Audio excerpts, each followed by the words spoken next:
Hello everyone, welcome to Viksit Bharat Lilakh 2025. আমি আজি আলোচনা কৰিবলৈ লোৱা বিষয়বস্তু হৈছে কলগছৰ পৰা কেনেকৈ পাত্ৰ প্ৰস্তুত কৰি প্লাষ্টিক মুক্ত এখন ভাৰতবৰ্ষ গঢ়ি তুলিব পাৰোঁ আৰু নিজকে আত্মনিৰ্ভৰ কৰিব পাৰোঁ। অসম এখন প্ৰাকৃতিকভাৱে চহকী ৰাজ্য। যদি এই প্ৰাকৃতিক সম্পদসমূহ উপযুক্তভাৱে ব্যৱহাৰ কৰিব পৰা যায় তেন্তে সকলোৰে উপকৃত হোৱাৰ লগতে আত্মনিৰ্ভৰশীল কৰি আমি সকলোকে আত্মনিৰ্ভৰ কৰিব পাৰিম। বিনামূলীয়া অত্যাধিক প্লাষ্টিক ব্যৱহাৰ কৰাৰ ফলত আমাৰ পৰিৱেশৰ ওপৰত যথেষ্ট প্ৰভাৱ পৰিছে। সেয়েহে আমি প্লাষ্টিকৰ পৰিৱৰ্তে কলগছৰ পৰা প্ৰস্তুত কৰা পাতৰ পাত্ৰ তৈয়াৰ কৰি আমি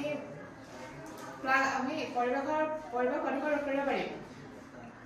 আৰু কলগছৰ কাগজৰ পৰা প্ৰস্তুত কৰা ডুম প্ৰস্তুত কৰিব পাৰিম। এইবোৰ বিবাহ সকাম নিকামত আদি ব্যৱহাৰ